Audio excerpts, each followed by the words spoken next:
belle semaine des vacances de la construction. Alors, beaucoup de monde retourne au travail ce matin. Alors, heureux de vous retrouver en ce début du mois d'août, qui débute vraiment tragiquement. C'est une scène dévastatrice qui s'est produite samedi en fin de journée sur le rang Sainte-Sabine, dans le secteur de Saint-Luc de Bellechasse. Un dramatique accident de la route qui a coûté la vie à un homme de 29 ans et à 3 enfants de moins de 10 ans. C'est arrivé aux environs de 17h30 lorsqu'un véhicule a quitté la route pour une raison encore inconnue avant de percuter violemment un arbre. À l'arrivée des secours, les 4 occupants étaient inanimés et incarcérés dans le véhicule. On a dû utiliser les pinces de désincarcération.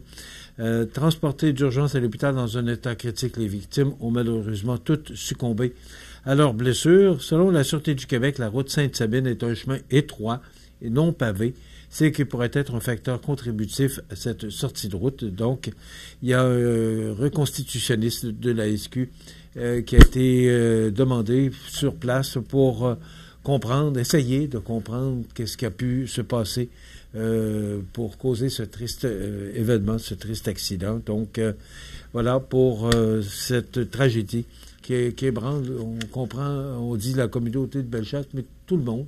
Je pense qu'on est consterné par cet événement-là.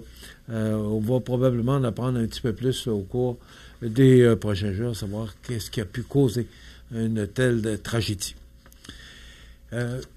On parle aussi ce matin que le bilan routier pour la fête, pas la fête, mais la semaine des vacances de la construction, c'est très élevé. C'est le plus élevé depuis 5 ans.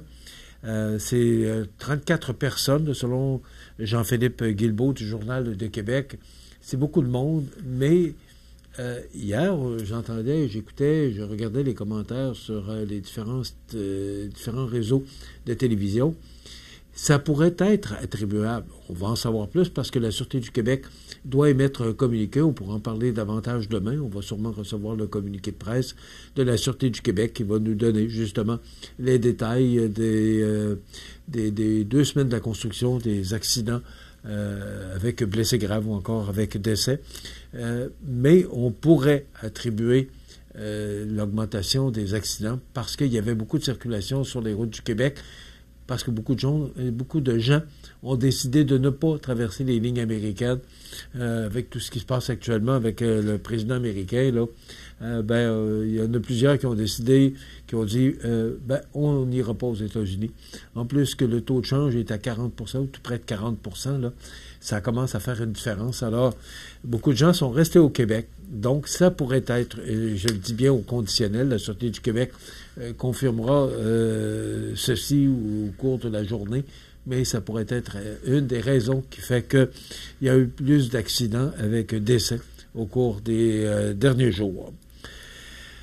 Une entente qui a récemment été conclue pour les employés non brevetés affiliés au syndicat des métallos dans 3 traverses du Québec, donc l'île aux Grues, l'île aux Coudes et Sorel-Tracy, ont accepté l'hypothèse de règlement présentée par le conciliateur. C'est 17,4 % d'augmentation sur une période de 5 ans, soit de 2023 à 2028. Donc, il y a déjà 2 ans de passé.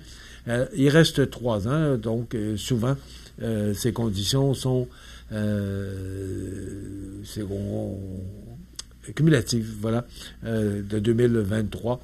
Alors, dans 3 ans, on va recommencer. Donc, ça veut dire à peu près dans 2 ans, on va recommencer à négocier pour la prochaine convention de 2028 à 2033.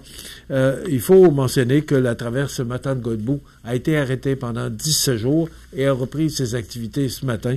Donc, beaucoup de gens qui ont été privés de ce traversier. Et aussi, il faut mentionner que c'est jamais bon pour l'économie des régions concernées. Mais la STQ qui affirme demeurer ouverte à poursuivre les négociations dans un esprit de respect et de collaboration afin de parvenir à une entente dans les plus brefs délais.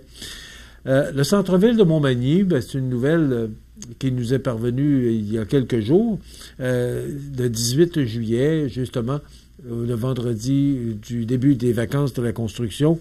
C'était la grand-messe 2025, édition 2025. On dit que près de 2000 festivaliers sont venus célébrer dans une ambiance festive et conviviale. Donc, tout le monde semble très content de cet événement, du succès de cet événement. C'est de mémoire, je pense que c'était la 3e édition.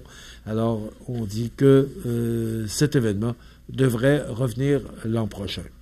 Et l'unité 53 de la Garde côtière auxiliaire canadienne Québec lance officiellement sa campagne de financement 2025-2026 afin de poursuivre sa mission essentielle de sécurité sur le fleuve Saint-Laurent. Au cours des prochains jours, M. Leclerc viendra nous parler justement du travail effectué par ces bénévoles. Moi, j'apprenais ça, puis par le communiqué de presse qu'on a reçu, que ce sont des bénévoles de la garde côtière qui sillonnent la côte du Sud jusqu'à Kamouraska pour venir en aide là, aux gens qui sont sur le fleuve Saint-Laurent là, au cours de l'été. Donc, on en apprendra davantage. Là, il me semble que c'est le 19 août que M. Leclerc doit venir nous parler justement de cette campagne de financement qui commence dès maintenant et se poursuivra, là. Il me semble que c'est jusqu'en septembre. On n'aura plus de détails là, lorsqu'on recevra les gens concernés. Bon, mais vous avez remarqué qu'hier, c'était quand même une belle journée. Peut-être pas chaude comme on aurait voulu, mais quand même, c'était une belle journée. Mais le soleil qui a de la difficulté à percer, Montréal et Toronto se sont hissés hier parmi les grandes villes ayant la pire qualité de l'air au monde en raison de la fumée provenant des feux de forêt dans l'Ouest canadien. De son côté, la ville de Québec talonnait les plus mauvais joueurs. Je vous dirais qu'à Montmagny, hier, c'était passablement... Je ne peux pas dire sombre, mais on voyait que le soleil avait de la difficulté à percer à travers cette fumée. On a encore ce matin, mais il semblerait là, que ça va se disperser au cours des prochaines heures, voire des prochains jours. Mais pour certains là, qui ont des problèmes de respiration, c'est pas facile. Alors, des feux de forêt, là, et oui, le soleil, oui, la foudre, mais on parle beaucoup des campeurs, on parle beaucoup des gens qui font des feux à ciel ouvert dans ces belles forêts. Est-ce qu'on viendra un jour à interdire les feux de camp? Peut-être qu'il faudra en venir là, parce qu'à chaque année, on déplore ces feux de forêt qui brûlent des espaces incroyables. On parle de terrain de football, là. Alors, ce sont nos forêts. Alors, probablement qu'à un moment donné, on va intervenir si ça continue. Mais il me semble que depuis quelques années, on ne connaissait pas ça, en tout cas pas à ce point-là. Mais là, ça devient tragique, là, les feux de forêt. Et c'est aussi des éteintes. Alors, on va sûrement entendre parler, à un moment donné, si on doit intervenir, on le fera peut-être pour interdire les feux à ciel ouvert dans nos belles forêts. On parle dans le Journal de Québec ce matin, sous la plume de Diane Tremblay, que la belle province suit la tendance nord-américaine qui est en hausse constante. Le parc automobile du Québec prend de l'âge. On comprend. Quand on parle d'un véhicule qui est aux alentours de 35, 40, 45, et même les véhicules électriques, là, c'est 60 et plus. Là. Alors, ça commence à être dispendieux, les autos. Donc, les gens qui gardent de plus en plus leurs voitures longtemps. Les voitures qui circulent sur les routes du Québec sont de plus en plus vieilles, selon les données de la Société de l'assurance automobile du Québec, puisque l'âge moyen est passé de 8,4 à 10,7 ans de 2019 à 2024. Et je l'ai mentionné, vu le prix des voitures neuves, cette tendance pourrait se poursuivre encore quelques années. Mais j'étais sur la route en fin de semaine, puis je vous dirais que des bazous, j'en ai pas vu. Et moi, d'ailleurs, c'est un commentaire que j'avais passé à ma conjointe pour dire, les autos sont belles, les autos, c'est drôle, parce que là, ce matin, on parle justement de du parc automobile du Québec qui prend de l'âge, là. Et pourtant, c'est un commentaire que j'ai passé à ma conjointe pour lui dire, avant ça, il me semble qu'on envoyait beaucoup des véhicules usés ou qui avaient fait leur temps.